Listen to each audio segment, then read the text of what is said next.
Hello, everyone. Hey, I was planning to do a stream this evening, but as you can hear, my throat is not good. And yeah, definitely wasn't well this morning. Now I feel a little better. So, as I had some time, I thought I would just pop up on YouTube and X and yeah, we have a little discussion for those who are interested. Um, Obviously, this was unplanned, it's just a last minute thing. So, I'm not expecting anyone to be here right now, but let me put the link in the live stream and I'll invite people to come on. And if you guys have any questions, I'm sure we can try to take some questions and talk about some of the things I've been discussing, be it my favorite theologian, Martin Luther, or Islam, or Sharia, or something of that type. Hello, Hebrews. Hi, the Netherlands are online. Welcome. So I want to drop the studio link here, and I will pin it. Okay, so I have pinned the studio link in the chat. So I won't go very long because as you can hear, my throat is not good. So let me see the chat. Okay, yeah. So what I'll do is, um, until someone else comes along, Dose of Truth, welcome and Happy New Year. Yeah, sorry, I should have thought about that. Happy New Year, everyone. And I hope it's been a good start to 2025. Yeah, so does anyone have any questions while you are here? Anything you'd like to ask? Things we can briefly, while my voice holds out, chat about. So Hebrews, yeah, my favorite subject is Sharia law because you're my only teacher about that. Yeah, sadly, we are seeing escalation. There were multiple attacks on New Year's Eve and around Christmas. We are seeing an escalation because they're emboldened. Islam is being emboldened. Muslims are being emboldened. It's a little better than yesterday. It was hurting really badly at the end. So, yeah. So let me see. What is your opinion on the New Orleans attack? Uh, well, look, you've got two people from the same military base, roughly the same age, both of them having relationship problems. Now, I doubt the relationship problems caused it. I think the issues caused the relationship problems. They were both military, have a military background. They both are converts to Islam, I believe. There's a lot of parallels, a lot of similarities. Um, I mean, the obvious thing is to say, one, it's not a terrorist attack when, like, duh, we can all tell it was. And two, it's got nothing to do with Islam when, like, yeah, definitely. And three, I think everyone's going to say, well, it's just a bunch of coincidences. Just like in Europe, there were packs of lone wolf Muslims going around killing people, and that was just a random coincidence with these packs of lone wolves.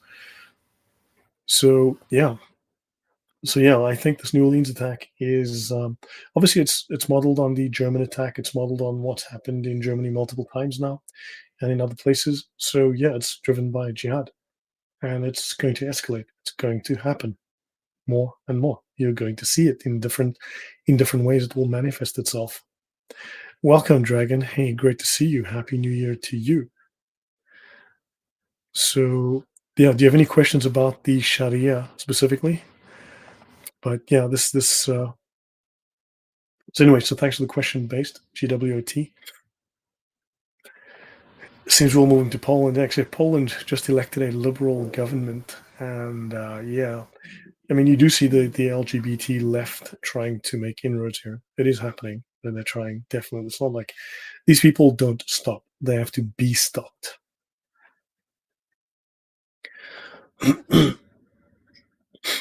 How often can you say terrorist uses Islam before Europe sees Islam as the problem? I think the people see Islam as the problem. I think all of us know Islam is a problem.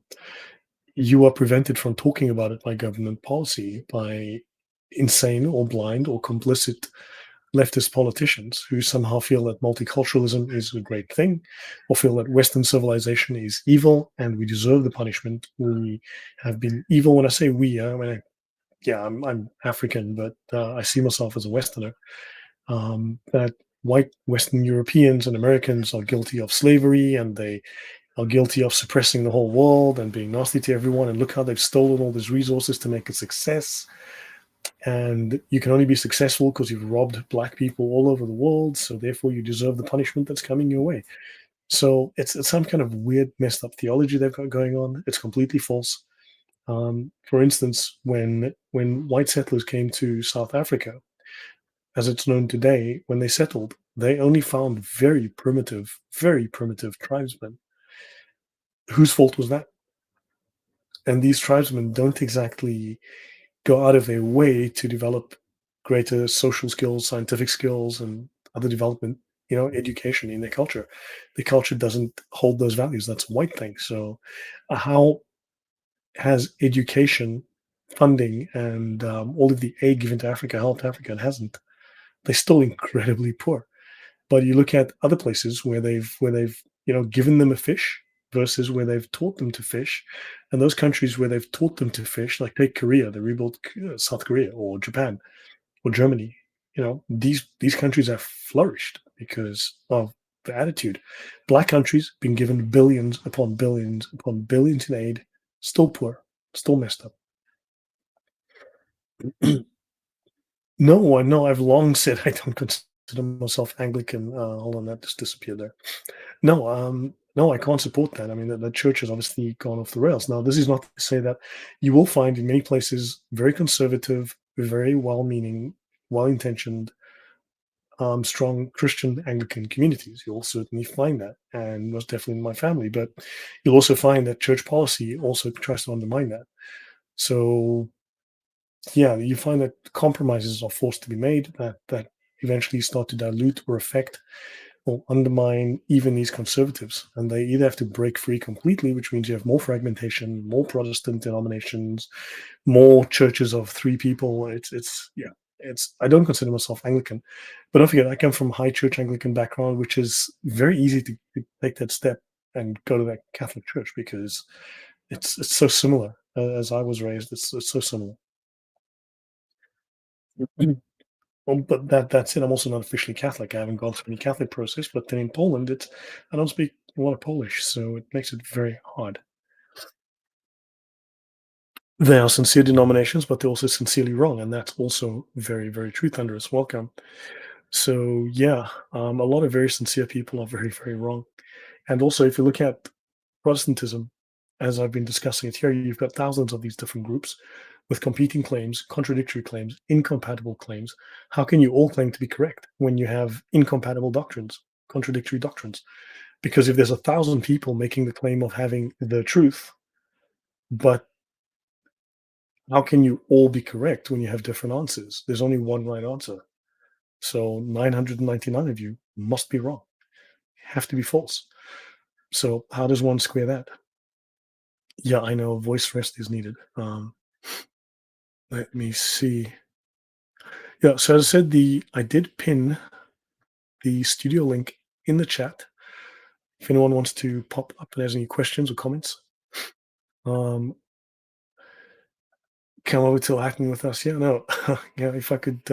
Besides, I'll be moving out of the city. I'm moving in a few days, so I'm moving out of the city, and I'll be very, very far from. There's literally only one English-speaking Catholic church here in Warsaw, just one.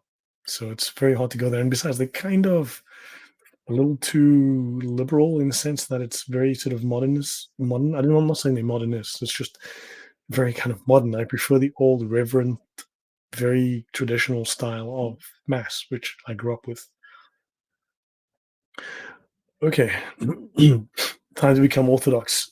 John, I'm sorry, but I do not agree that the Orthodox Church is first. History does not support that claim. I would not consider becoming Orthodox. The Catholic Church has made lots of efforts to reach out and try to heal that rift, and obviously to try to join the two groups as one again, because there is a division. Now, there's a lot of similarities, and the Catholic Church acknowledges that.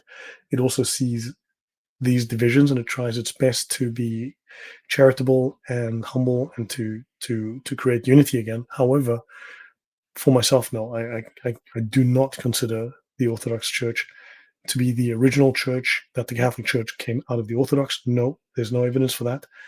And yeah, I mean, those are just the facts that I have discovered over a long time looking at these things. I would not consider the Orthodox Church, and also I find too many Orthodox adherents make false claims about history that bothers me.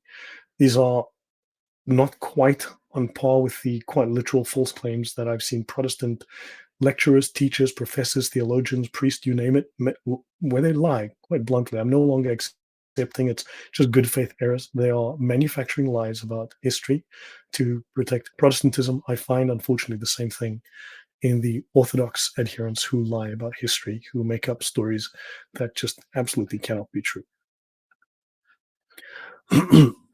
But as I said, the Catholic position is very generous and very humble and very charitable towards towards the Orthodox position. So Byzantine Catholic, yeah, you know what? I'm going to do a history at some point. We're going to start touching on that. There are some problems there, and I need to at some point get into that. But first, let me look at this. What advice to start talking to Muslims about Sharia law when they're forbidden to talk about it when I have no intentions? Look, very few Muslims are going to be open to the topic. So I think you might be better off asking questions. So when you are not able to speak about it, you may want to ask them questions. So ask, okay, where in the Quran, please show me the page. This is a hypothetical. Where would you find the instructions for how to do the 5 daily prayers, right? The steps you go through. Where's the manual for that? And it's not in the Quran. And no, you'll find that the Quran speaks of people doing prayer, but it doesn't tell you how. And it's also not quite in the Hadith. So you can go to the Sharia, you can show this. Here's 10 pages of instructions of exactly how to do it, and all the pluses and minuses and all the what ifs and all of those things. You can find the laws and regulations and the rules here in detail, and then prove to me that these are wrong because these are correct. We know they're correct. So ask questions. Ask where, show me where. And then you can say, well, it's here. If you can't answer me, I can answer you. I can show you, here it is. Now, if you don't, they're going to deny the truth. They'll throw the Quran under the bus when they have to. But then ask them, show me what's wrong with this. Tell me what's wrong. Prove to me. Get me the right instruction then. And then say, okay, well, so fine. What about marriage? What about marriage with children? You know, if this is correct, why is that not correct? So be creative.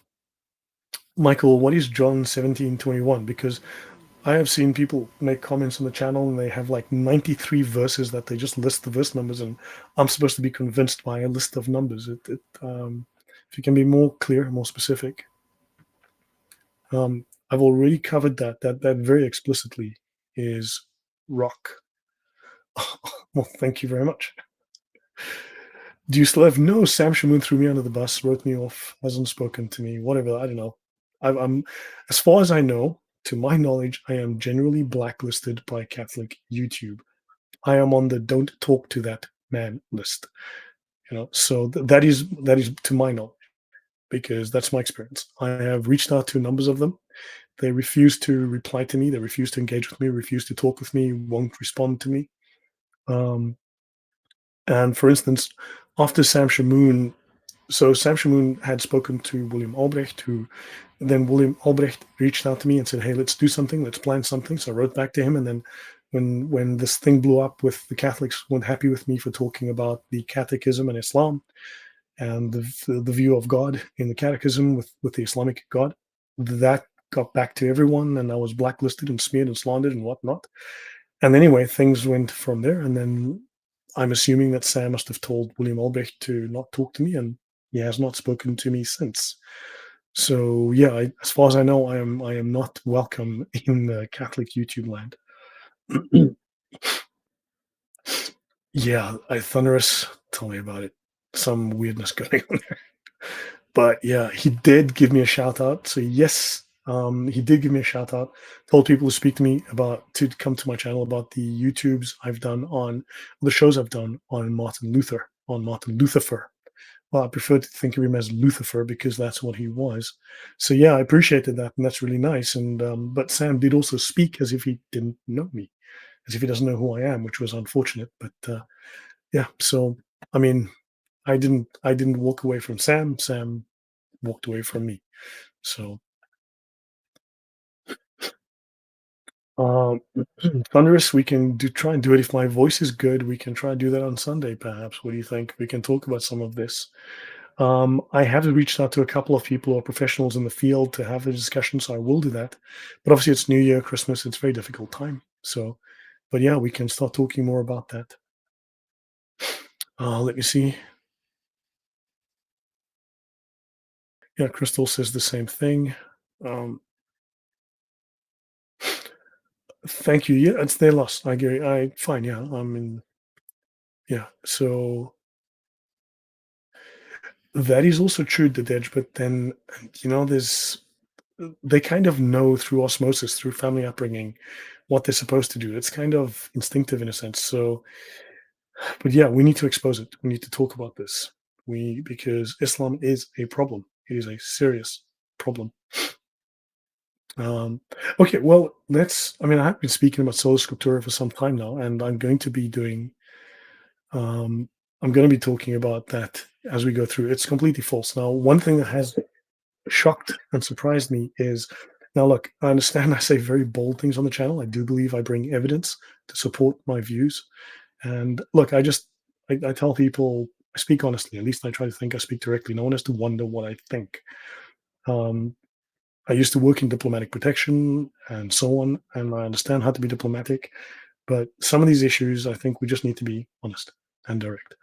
Um, Yeah. So I've been examining the Septuagint versus the Masoretic, right?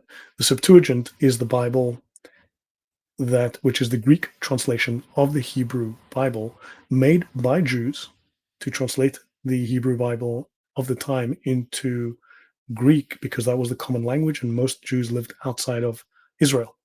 Like 90% of the Jews lived outside and the Greek was the common language. So they translated the Bible, and this is the Bible the apostles used. Now, I'm not going to say that these professors, PhDs, these evangelists, famous ones, etc., academics, priests, theologians, I'm not going to say they're making an error. Because, well, some certainly will be, but you cannot have such a persistent error unless it's deliberate, unless it's a concerted effort, a campaign. So they're lying. It's lies. Now, maybe they're not lying knowingly, but they're still telling lies. Whether you are, because the knowing lie willfully, the unknowing lie unknowingly, right? But Protestants are flat out lying about the history of the Septuagint. I've been reading articles, I've been watching videos by well-known names, big names. I read one on Blue. I used the site blueletterbible.com a lot, and there's a link on Blue Letter Bible by one of the top theologians. They've done something about why the Protestant Church does not use the Septuagint, which contains the Deuterocanon, what the Protestants, what Martin called the Apocrypha. And I felt like I needed a shower after I read it, just to get rid of the lies that were accumulating on my skin as I was reading this man's article. Maybe he doesn't know it, but I think he does, because the language to me indicates he's deliberately trying to alter the history in spite of the facts. So this bothers me. So sure, maybe people are not happy that I'm saying that theologians, priests, academics, major names, Christian evangelists are liars, but yeah, I'm calling them liars because that's what they're doing. So um yes and no. Man, it's long. That's a complicated story to unpack. I mean, I have spoken about it in the past, but not now. That would take a bunch of time and notes, and it could take a good couple of hours to unpack that. Would you like to make more security-based with how to predict and evaluate someone's mindset? You know that I could do. That's something interesting. Yeah, we can talk about that. I mean, it takes a lot of skill and training, and it's something you can do without having to punch people in the face. So yes, that does work. Um, Let me see. Anyway, the link is, as you know, the link is up there if anyone is interested. I have put the link in the live chat. So I'll drop it in again, but it's pinned if anyone wants to come up. And Noah, just remind me again about that. And I can do some talks on security. We can discuss that, how you analyze movement, behavior, language, how you assess your own feelings, how you look at an environment, how you tap into your subconscious, but it's not really subconscious. But yeah, we'll get into the details and definitions another time. But yeah, that could be useful for people. Things are not getting safer. No, not with all these jihadis running around. Okay, so what am I missing? Okay, yeah, let me bring up something. I'm gonna show you guys something here that I'm gonna be talking about in the future. So this is kind of off the cuff, right? I'm just gonna sort of gather some audience feedback because I will be talking about this at length, and this is tied into Martin Luther. This is tied into the the Bible canon versus the sola scriptura discussion as well. How to access the material you share. Go to any one of my older videos. You'll find a link to my archive, my Google archive, as well as my OneDrive link, which brings up the OneNote. Sorry, it's the OneNote link, which is on still on OneDrive. Look for that, as well as my Google archive link. All my older videos, all of them have those links. I won't have anything in the script. Check in the description box. Don't have it now since I just randomly came on. Let me see. Okay, so now, have a look at this, right? When you talk about the Septuagint, now the reason I bring this up is because I have spent hours looking at scholars with big names. I mean, well known people, well meaning people, lovely people, clearly very nice people who are wrong, okay? And who are mistaken and who are spreading propaganda. They might be 99% right about everything else, but on this one issue, this is false. I've come to the conclusion this is false, and I'm just calling it a spade. Okay. So in Isaiah 29:13, look at the Masoretic. Now, for those who don't know, the apostles used the Greek Septuagint, which is a copy of the Hebrew Bible, but translated into Greek. This translation happened from about 280 BC and finished around 150 BC, right? Some will place the date to 100 BC, but it finished very, very early. So 150 years before Jesus was born, the Septuagint was completed, and it contained 62 books. Now it depends how you join the books or divide the books and so on, but for our purposes, it has the 46 books of the Orthodox and Catholic canon. It doesn't have 39 books.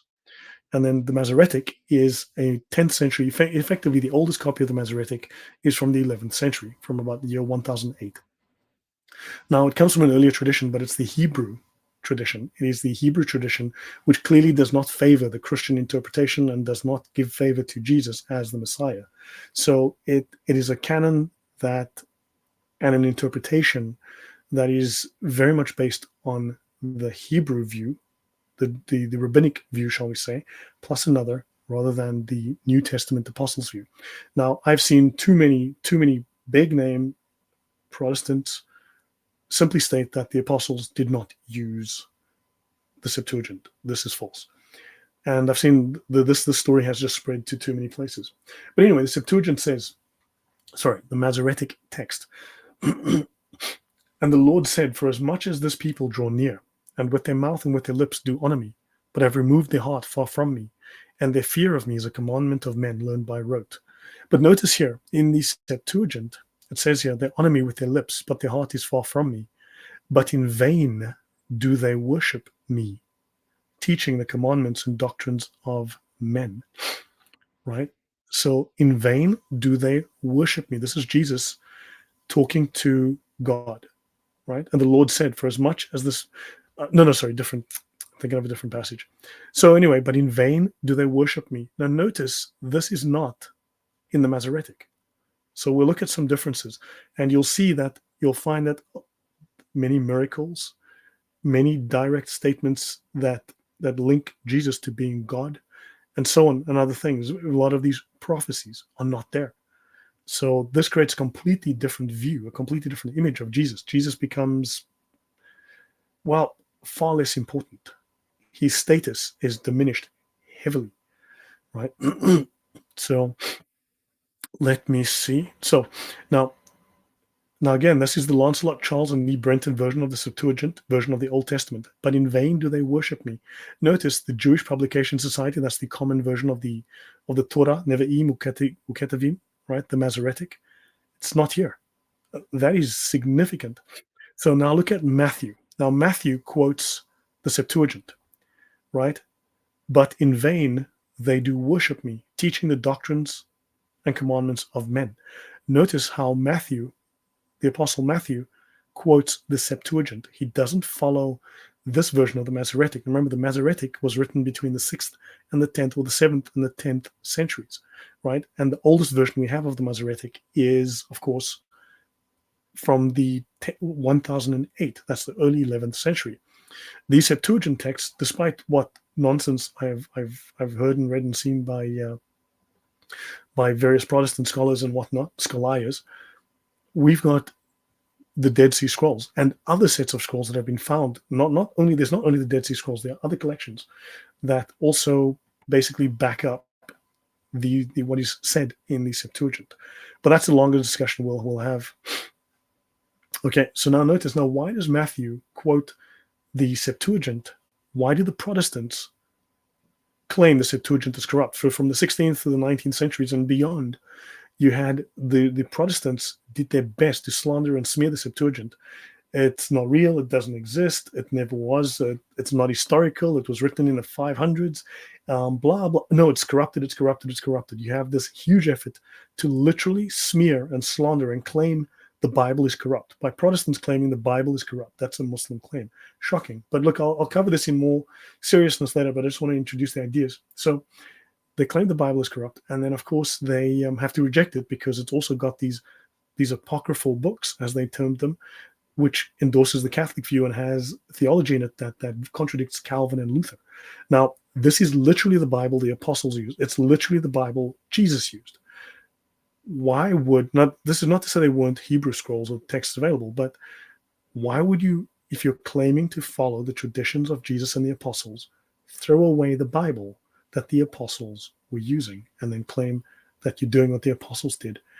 And why does a Jewish canon finished in the 10th and 11th centuries, how does that have any kind of hold, or how does that have any kind of authority for Christians? It doesn't make sense. And then, of course, you find the Dead Sea Scrolls supports the Septuagint. Right? So now notice, Jesus states here that even in the Old Testament, they were worshiping him. Now, here's a question, right? Would the Jews endorse that view? The answer is no.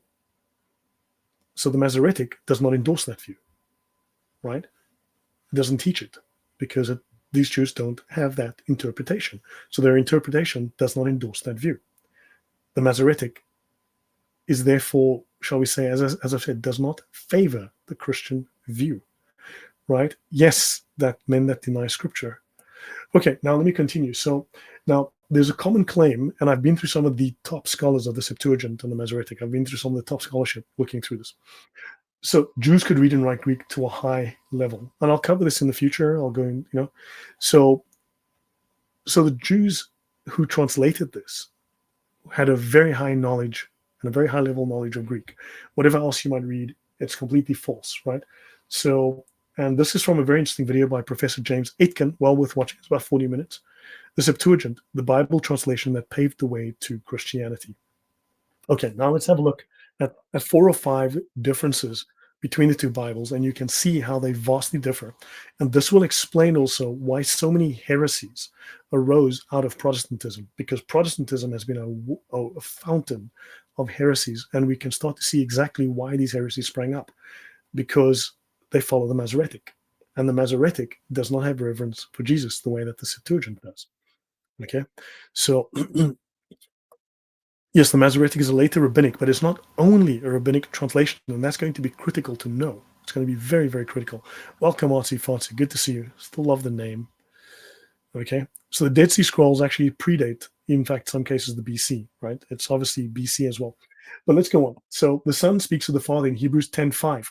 And in Hebrews, the author is citing Psalm 40. And therefore, when he came into the world, he said, sacrifice and offering you did not desire. So Jesus is talking to God, the Father. But a body you have prepared for me. And in burnt offerings and sacrifices for sin, you had no pleasure. So the old covenant is passing, and we have the new covenant with the birth of Jesus, right? So I have come, right? In the volume of the book, it is written of me, right? So this is so citing Psalm 40, and obviously referencing the Septuagint. But notice, let's go to the Masoretic, right? Sacrifice and meal offering thou hast no delight in. Mine ears thou hast opened. The Masoretic says, you have opened my ears. How does that speak of Jesus as the Messiah, as the Son of God? But a body you have prepared for me, my ears you have opened. I'll leave that to you. Drop your comments in the chat. Let me know, what does this make you think? Do you go, my ears you have opened? Oh my God, you must be Jesus the Messiah, the Son of God, born of a Virgin Mary, born and incarnate, the Son of God. Does my ears you have opened? Yeah, it really brings out that whole the whole Son of God thing, doesn't it? No, it doesn't. Okay, so yeah, again, anyone who wants to come up, you have the link in the chat, right? The link's in the chat. It's also pinned in the chat.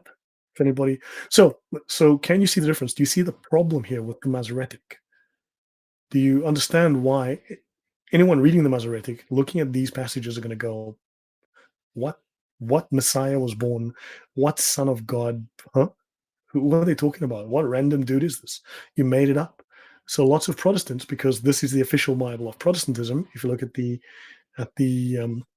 what was it, the Westminster Confession of Faith, it says that we only follow the Masoretic.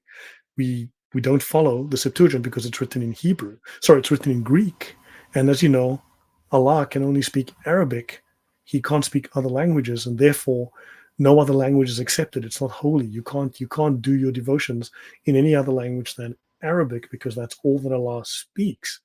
But it's weird because the New Testament is written in Greek, but suddenly the Westminster Confession of Faith says, no, no, Greek is fantastic when it's the New Testament, but if it's the Old Testament in Greek, oh God, throw it out the door, burn it preferably, because that's not holy. It's got nothing holy about it. Read, I covered that last week. So yeah, that's called hypocrisy. That's called making things up. Okay, right. So yeah. So anyway, do you see the problem here? Let's continue. Now the Septuagint version of the Old Testament, right? English translation, Psalm 39. But a body thou hast prepared for me. Again, it's supported. You've got, it's crazy that you've got this, the Septuagint clearly prefigures Jesus, whereas the Masoretic denies it.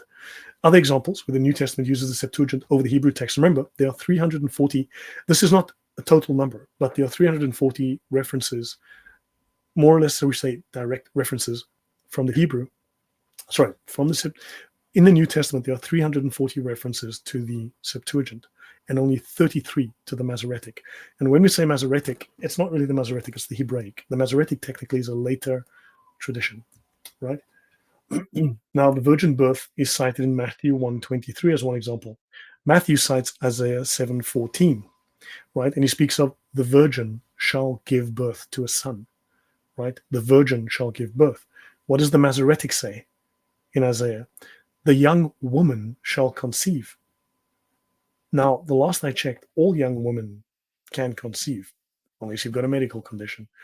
So the virgin shall give birth versus the young woman shall, well, that's not special. What miracles? Just that's random. All women conceive. They should be young. It's, I'm not saying they should be 9 years old like Momo, but, young women. You don't want a woman who's 130 trying to have kids. It doesn't work. So let me see. All language exclusivity arguments are bunk. Yeah, I know exactly. This language exclusivity, we'll tackle that as well. So the Hebrew text of the time of Jesus aligns. Yes, the Hebrew text of the time. So the translation that was used to create the Septuagint aligns closer to the Greek translation that the church uses, the Catholic Church and the Orthodox Church, rather than the much later Masoretic. Don't forget, the Septuagint is about anywhere between 11 and 1300 years older than the Masoretic. It's crazy. So you're going with the 10th century, not 11th century Hebrew version, which has no authority over the Christians. It in no way are Christians bound to accept a Jewish translation which denies Jesus. I'm not saying claiming deliberateness here, but this text does not have that interpretation. That interpretation is not there because they don't recognize Jesus in the same way at all. So why would you go with this 10th century translation versus one that derives from Hebrew texts from the 3rd century BC? So hopefully you can start to see the problem. Okay, let's me add another one. Jesus' ministry in Luke 4:18, he cites Isaiah 61. And he says that they speak of the miracles of Jesus and he will recover the sight of the blind. The Masoretic removes that. There's no recovery of sight to the blind. It's gone. No miracle. So why do you think so many Protestant scholars come in the 19th and 20th century and like Jesus did no miracles? Why? Because they're reading the Masoretic. The Masoretic doesn't recognize Jesus. Do you understand the problem? So Protestants are working with the Masoretic text, which very much downplays all of this. So yeah, let me see if there's anything I missed. Um,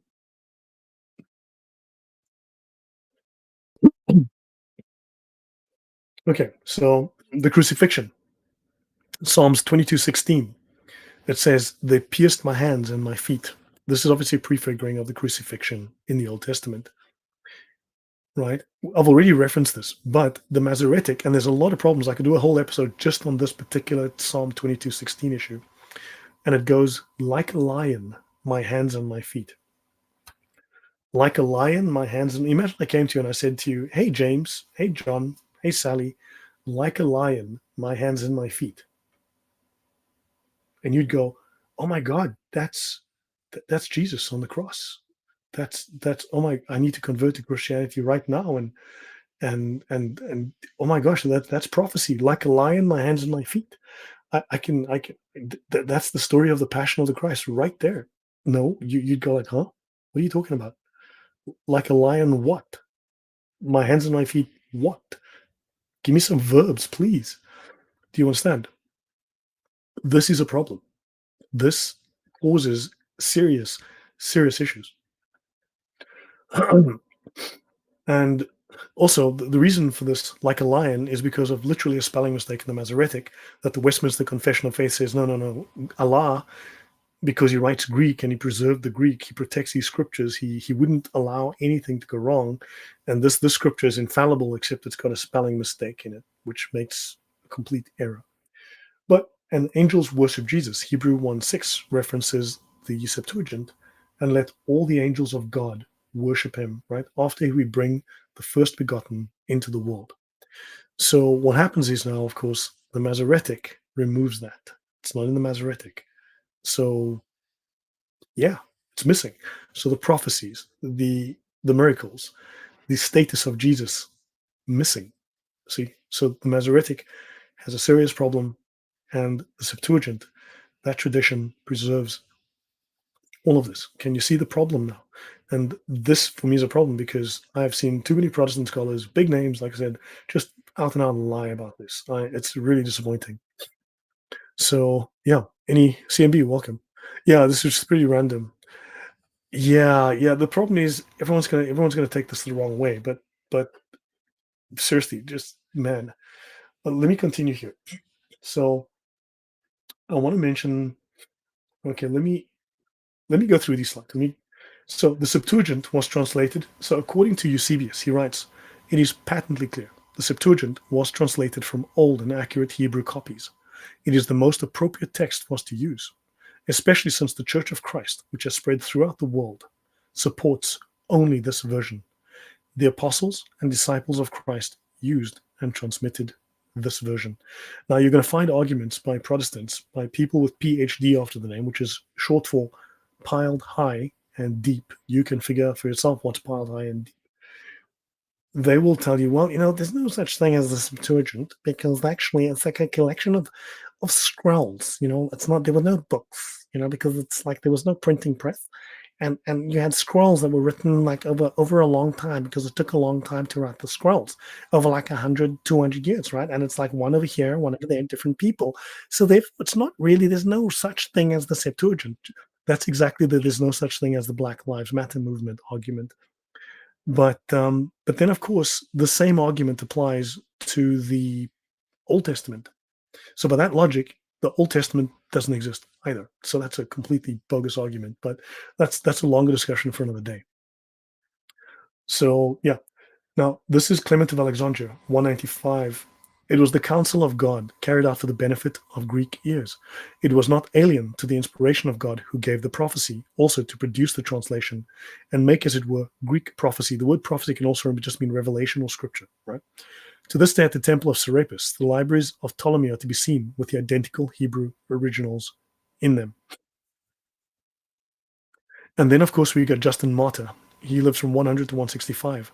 I am far from putting reliance in your teachers who refuse to admit that the interpretation made by the 70 elders, that's why the Septuagint is called the LXX, which is Latin for 70, who were with Ptolemy, king of the Egyptians, is a correct one, and they attempt to frame another.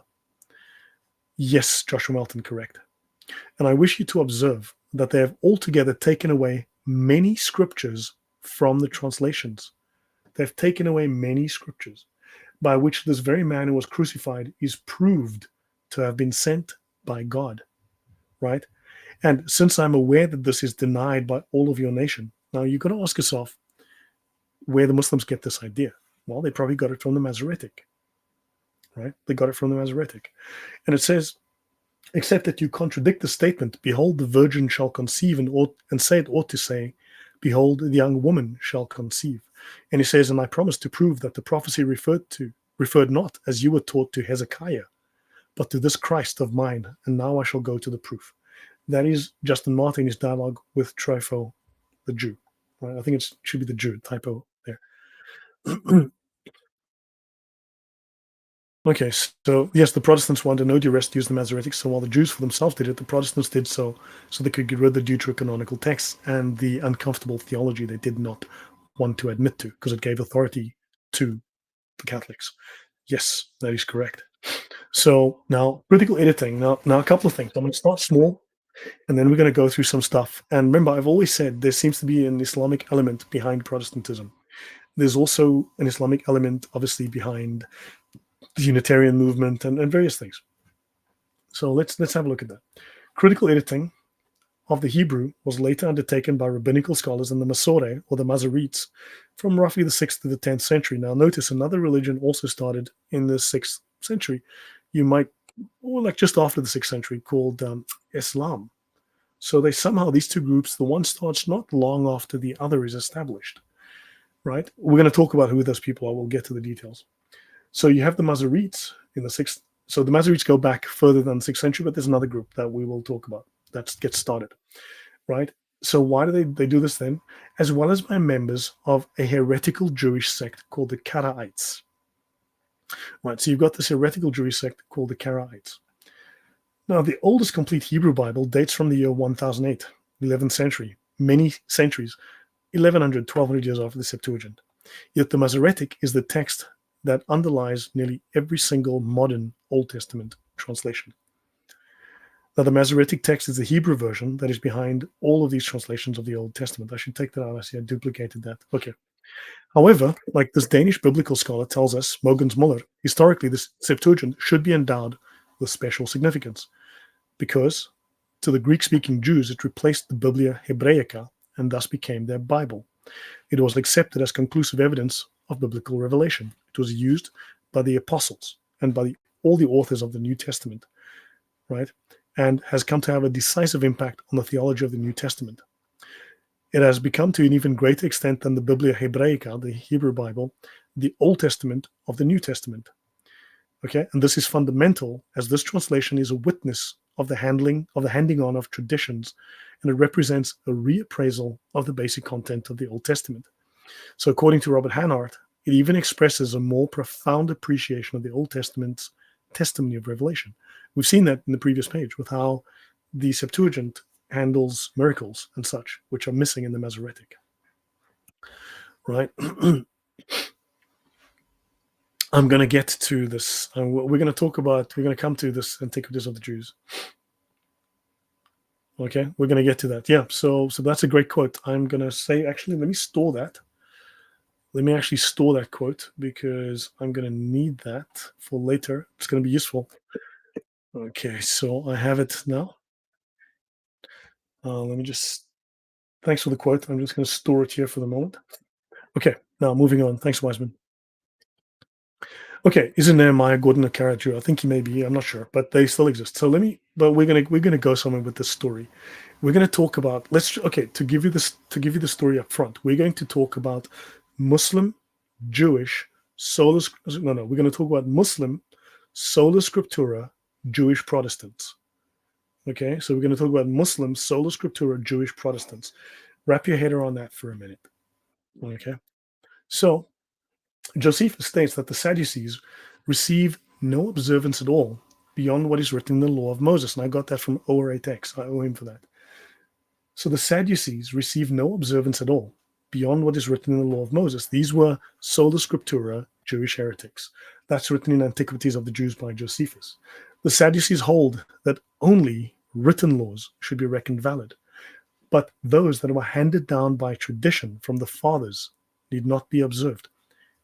Again, Josephus in Antiquities. In other words, these heretical Jews were denying the authority that had been passed down, denying the traditions, denying oral tradition, just like Protestants deny the very same for the Catholic Church. They say sola scriptura, right? And these guys were Torah only, right? Bible only heretical Jews. Now, if it was heresy under Judaism, why is it the standard supposedly under Christianity? Let's continue. Acts 23:8 mentions that the Sadducees say there is no resurrection, no angel, no spirit. Of course, you're using the Masoretic. The stuff's not there in the Masoretic. It's not there. Figure it out. While the Pharisees acknowledge these, implying a strict adherence to the written Torah without the interpretations or traditions that supported these beliefs among the Pharisees. And I need to double check this fact, but apparently the Sadducees later merged with the Samaritans, another bunch of heretics. Now, Jesus' interaction with the Sadducees. So in the New Testament, Jesus directly addresses the Sadducees' misunderstanding of Scripture. In Matthew 22, in verses 23 to 33, the Sadducees who deny the resurrection question Jesus about marriage after the resurrection. And in Matthew 22, verse 29, Jesus replies, "You are wrong, because you know neither the Scriptures nor the power of God." So Jesus condemns the Torah alone Jews who say, no, no, no, we only follow the Bible. And if it's not in the Bible, then it's a man-made tradition. And Jesus says, sorry, Bob, you are wrong. He doesn't go, well, it's a matter of, he says, no, you're wrong. The tradition, Jesus stands up for the tradition that the Pharisees hold. Because Jesus calls them hypocrites, not because they don't know the Bible, but because as hypocrites, thank you, Oratex, they are not practicing what they preach. That's a difference. But he says, no, the Pharisees know the Bible. Listen to them. He does. Those who sit in the seat of Moses, listen to them. He says, because these guys know what they're talking about. Now, they may not do what they say. They may not be examples because they're hypocrites. Doesn't mean they don't know the Bible. So Jesus is saying, you sola scriptura Jews, you are wrong. He's pretty blunt about it because it was wrong under Judaism for not following tradition.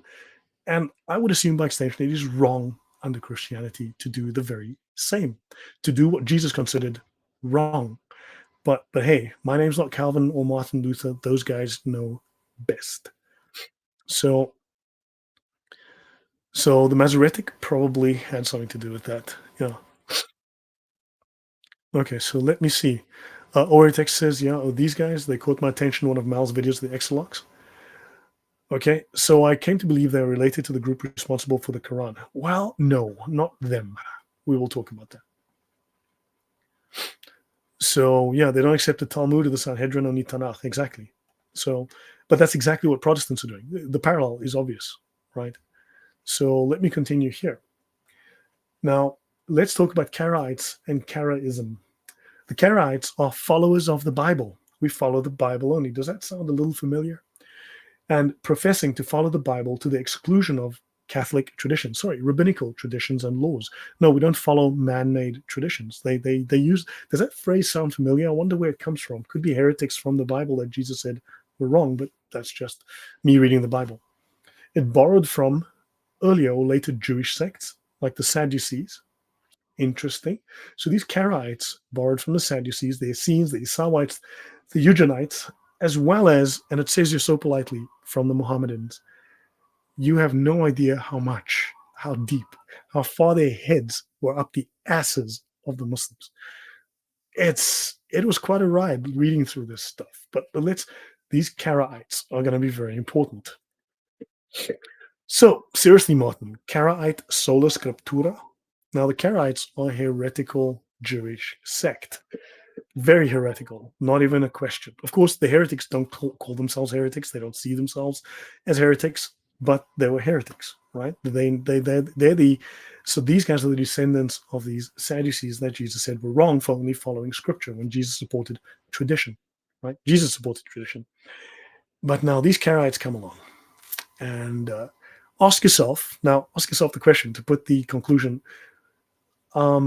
Could the Karaites been heavily involved in creating the Masoretic translation of the Bible? So ask yourself, how heavily involved were the Karaites involved in creating the Masoretic tradition? But let's discuss. Yes, Dr. K, do you want to come up? You're welcome to. The link's in the chat for anyone who wants to. So the Karaites from the Hebrew kara, to read. Okay, Quran, okay, to read, to recite, but also to read. Or the readers, or see it as the readings, the readings of the Quran, because in their theology, the reading was more important, but we'll get to that in the future. So the Jewish sect that emerged around 700 AD, emphasizing the written Torah, the Tanakh, as the sole source, the only source of Christian doctrine, of Jewish law, of Jewish doctrine. My. They rejected the oral law and the authority of the Talmud and the Pharisees, which they saw as a substitute man-made religion. Oh my, sounds very Protestant, 100%. They excluded Jesus' messianism, right? When I say that, that's just so I could fit the text onto the page.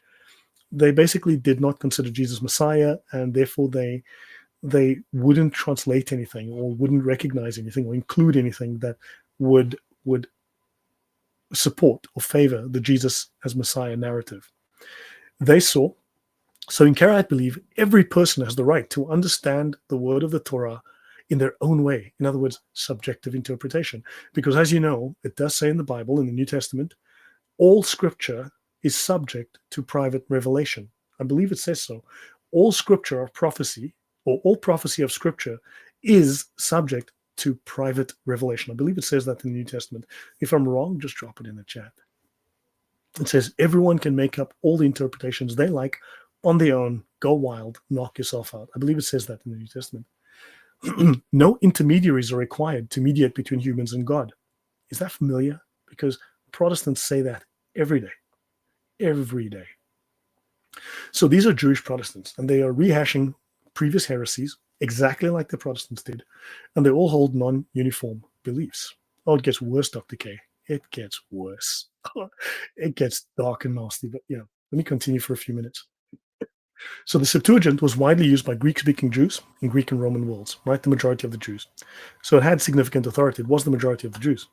This changed only after disputes with Christians who cited its messianic prophecies in support of Jesus. So the evidence of original Christian writings, the Gospel, Acts, and Epistles, appear alongside the Old Testament books in the mid-2nd century. So Jewish scripture becomes the Christian Bible. So early Christians and the church accepted it as the Old Testament. The apostles used it, interpreting it through the faith in Jesus Christ.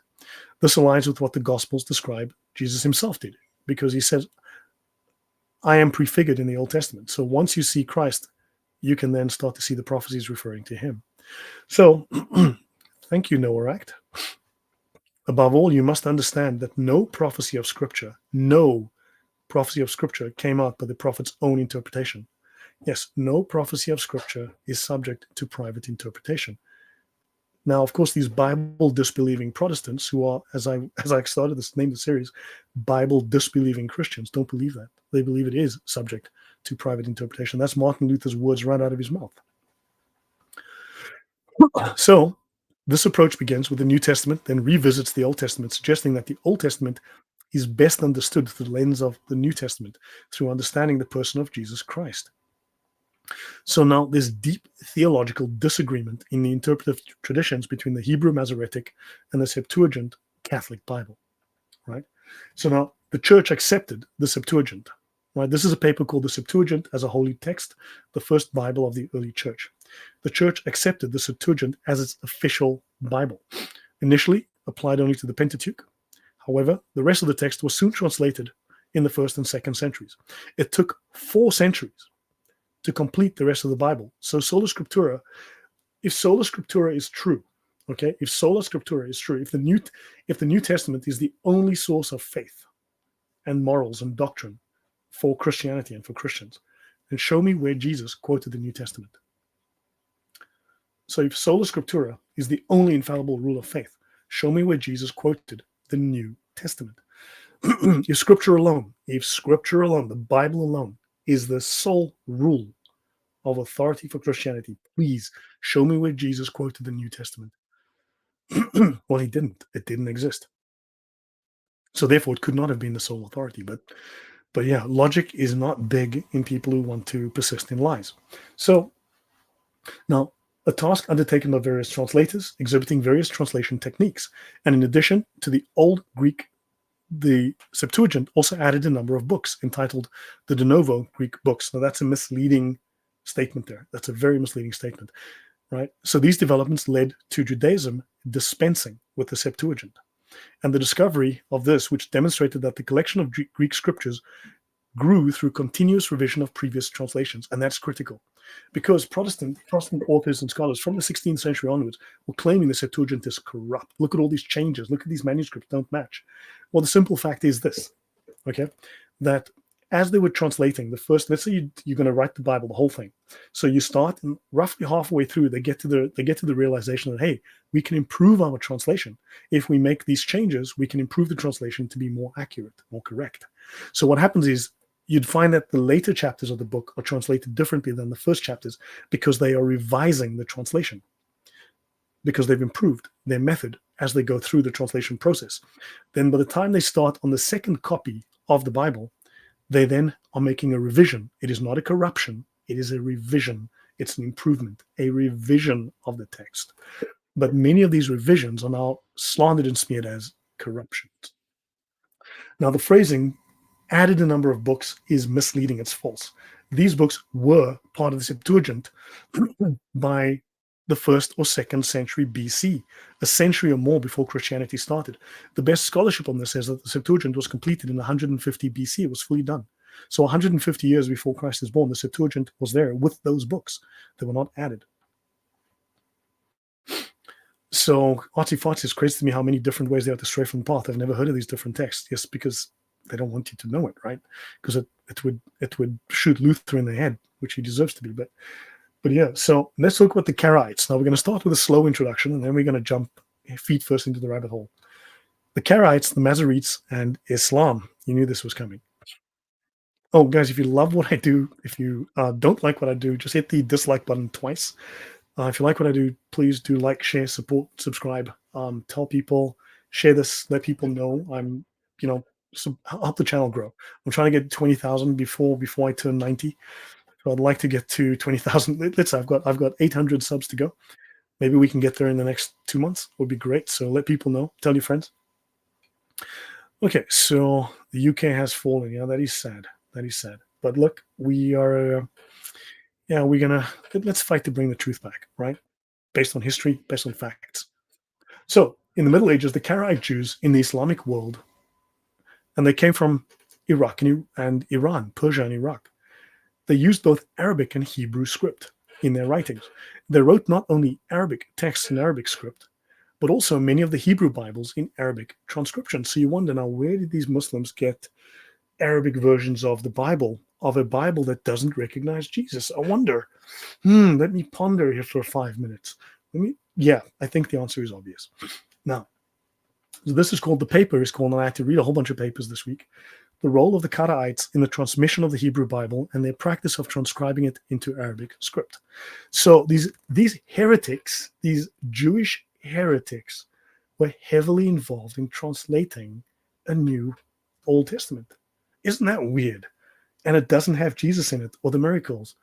Isn't that odd? What a weird coincidence.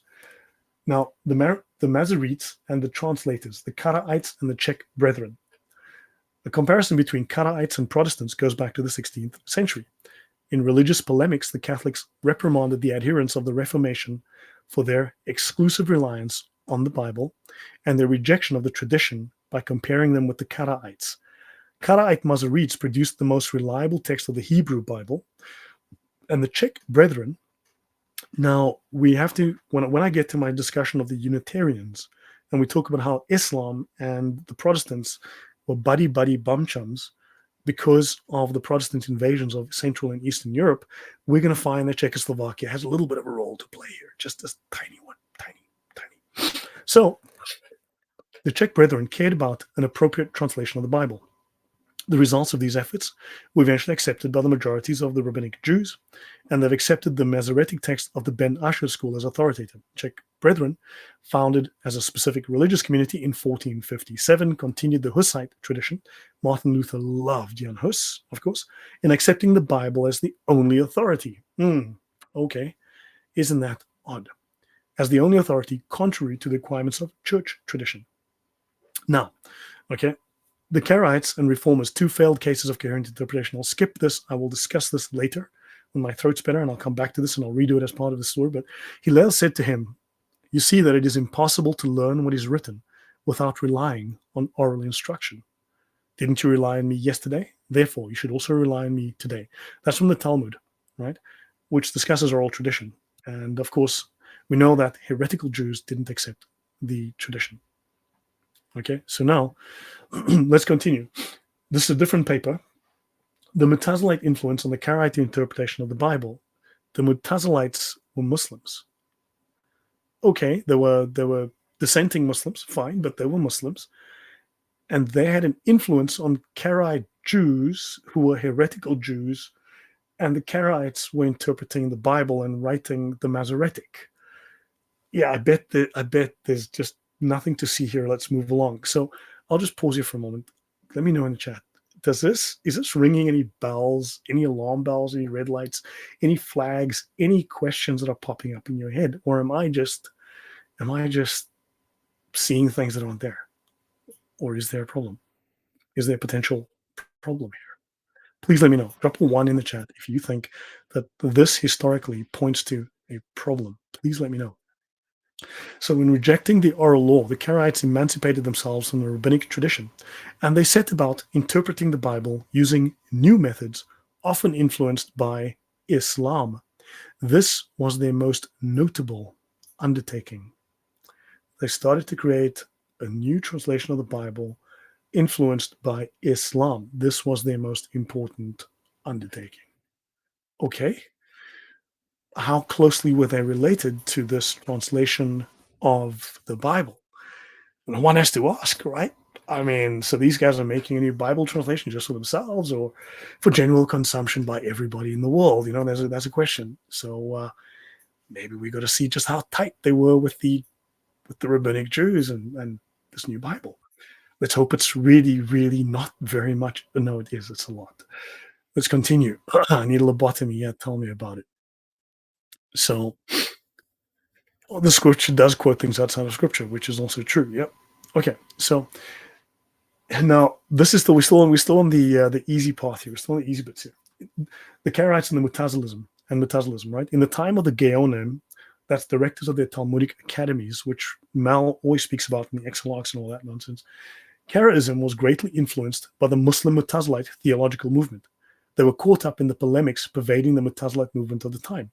They contributed towards the spread of the Mutazilite doctrine within the Fatimid Caliphate. Yes, it is, Artsy. It is. We're going to see. We're going to find out it definitely is. So there is no doubt that the Karaite movement, which originated in Iraq and Persia in the second half of the 9th century, was a result of the cultural exchange. Now, remember, these guys come from the 600s already, right? Just after Islam, but something like that. 700s, whatever, was as a result of the cultural exchange between Judaism and Islam during the time of the Gaonim in the Middle East.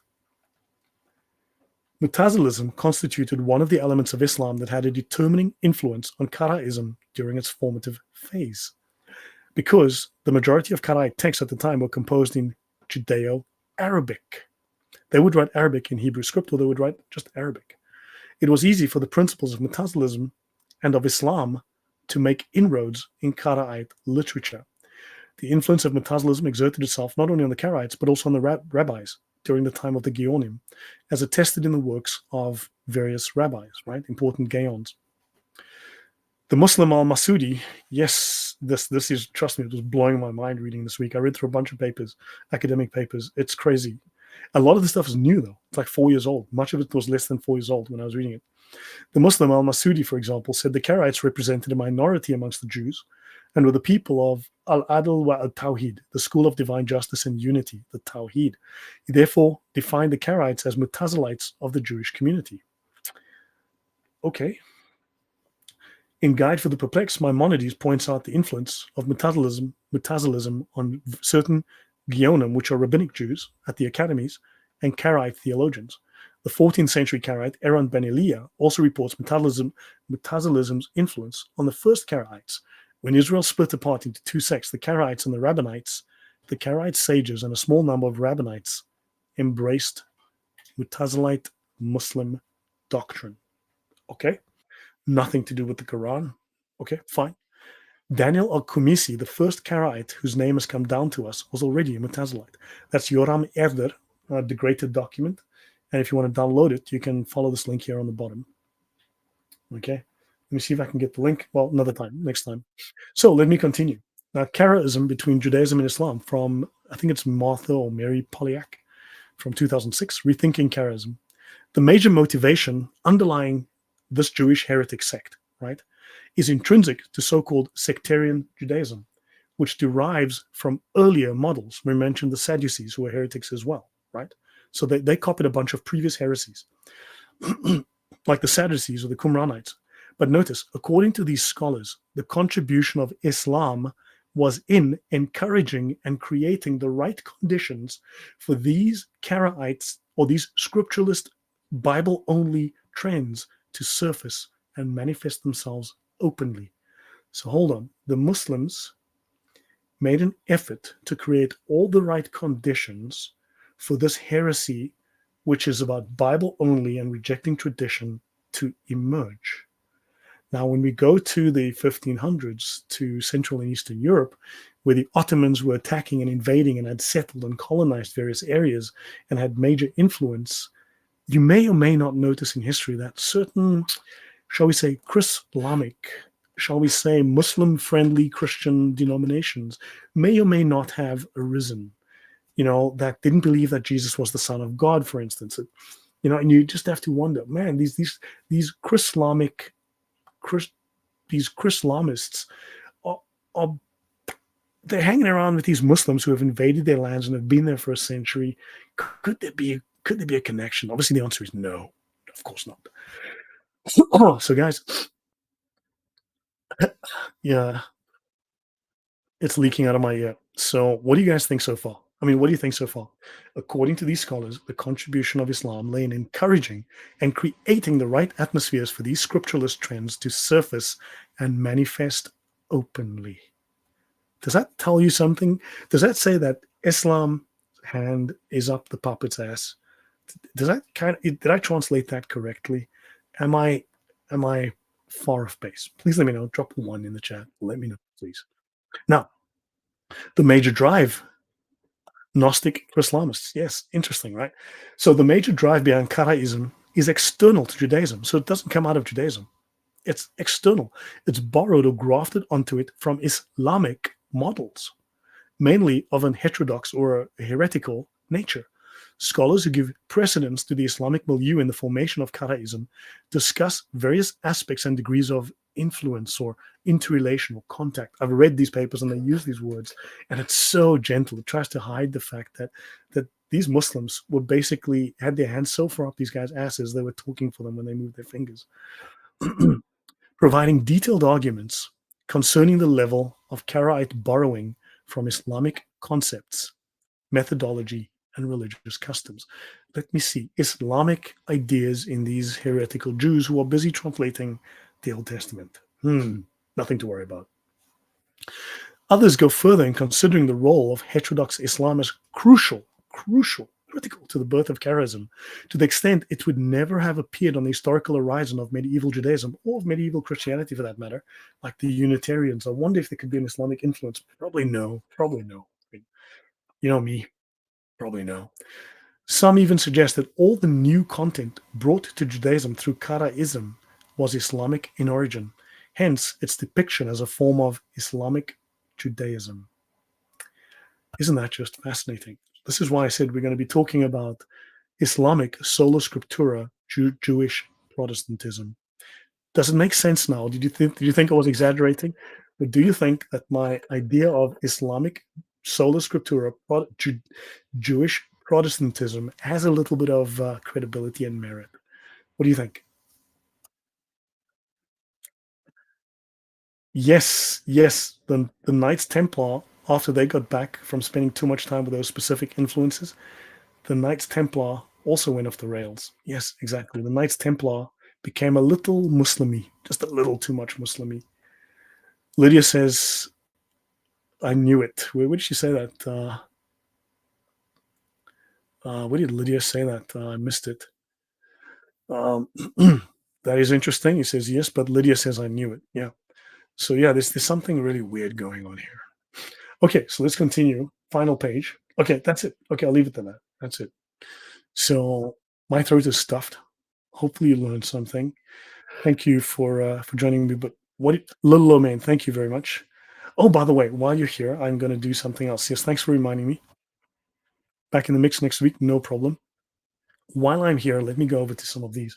I covered these last week again, and let me do this. I covered these a couple of days ago. Let me go back to this. Yeah, so I've covered this before. When we come to the Talmud, right? I covered this a few days ago. I went through a few of these, and sounds oxymoronic, but it's just regular moronic. Yeah. So yeah. So yeah, there's something weird going on in history here. There's a lot more. We can trace this to the 13th century, trace to Italy. There's some weirdness going on with Islam here. Glad to hear it. Thank you very much. So we've already spoken about this, about theft, where people claim the Jews will this and the Jews will that. Let me continue here. This guy, Owen Benjamin's just a liar when it comes to this issue of the Jews. Remember, one does not lie because of the sanctification of God's name. I covered that, so I'll do it again in the future, near future. Christians have intercourse with animals, like for instance, I'll cover this one. Right, that's a claim that is commonly made. Right, you're welcome, Lilo. I did it a couple of days ago because you asked, and I did some time on the Talmud, and I'll do it again. One may not keep an animal in the inns of Gentiles because, oh gosh, oops, I made a wrong mistake here. So yeah, okay. So one may not keep an animal in the inns of Gentiles because they are suspected of bestiality. So that is written in the Mishnah. Okay, that's literally written there. But remember, it's a debate. It's a discussion. They'll throw out a problem and say, discuss, right? So now, so since even Gentiles are prohibited from engaging in bestiality, a Jew who places animals there is guilty of violating the prohibition. You shall not put a stumbling block before the blind. Okay, so it goes on. But notice, with regard to the assumption that Gentiles are suspected of bestiality, the Gemara raises a contradiction. See, so this is not a law, it's not a rule, it's not like this is the way it is. It's an assumption, and they're saying, hey, you guys are wrong. Okay, it's a discussion between different rabbis. One may purchase an animal from Gentiles for use as an offering, and there is no concern that it may be unfit due to it being an animal that copulated with a person, or being an animal that was the object of bestiality, or having been set aside for idol worship, or the animal having been worshipped. He says there is no problem with it. So the rabbis are saying, no, no, no, that's not true, because there's no problem with it. No one's accusing the Gentiles of any of these things.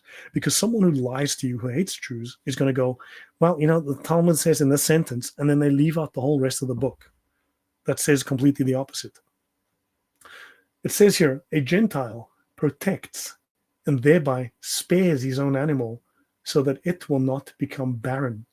Since an act of bestiality may cause an animal to become barren, There is no concern that the Gentile engaged in immoral behavior with it.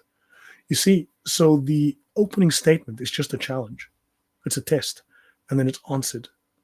See, and it says exactly the opposite. So the liars who have lied to you, who are out there today lying to you, fail to, shall we say, read the Talmud and go a little deeper.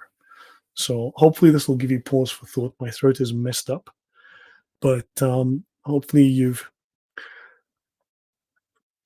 Und Tom Vanita sagt, hey Lloyd, gute Besserung und werde schnell wieder gesund, mein Lieber. In nomine Patris et Filio et Spiritus Sancto, love you, brother. Dziękuję bardzo. Ja, das ist, ja, ja, ich glaube, ich gehe jetzt, ja, ich glaube, ich gehe jetzt baden und schlafen. Ja, mir ist ja ziemlich krank, wie ich hören kann. So, yeah. So, guys, what did you think? So, final word. What did you guys think of what I just spoke about with the Karaites? We'll talk more about their involvement. I'll cover some other documents, but they were very much involved. I just can't read all that now with the translation of the Masoretic. And the Masoretic has a few problems that we will discuss. So, yeah, final words, your thoughts. When was the Talmud created? I mean, it was finished around about 500 AD, but it was started probably before the first century BC. I think I can't remember, but it was finished before Islam was started, and it was probably comes from the intertestamental period. Can't remember exactly. It's been a while since I've looked at it. I mean, I've yeah, you'll find lots of weird claims people making about the Talmud. Um, yeah. So anyway, so let me. So your thoughts, final thoughts, any final words? Typical Islamic subversion. Exactly, Gabriel. That's exactly it. That's exactly it. Artsy fartsy. Yeah, we'll cover more. I'll go into more detail on my throat's better. We'll talk about it some more, but there's some weirdness going on there. Some serious weirdness. And look, I know I say people lie because that's what it is. I'm not trying to be dramatic. I'm not trying to be controversial. These people are lying to you. From Protestants to academics with PhDs to priests to famous evangelists to you, whoever. They just flat out lying, whether they know it or not. It's lies. It's bullshit. So, and that's just how that is. Um, so, guys, thanks. Pop-up stream, but great to have almost 90 of you here with me. So, guys, take care, and I will see you in a few days once I feel better. Okay, take care, guys. Good night.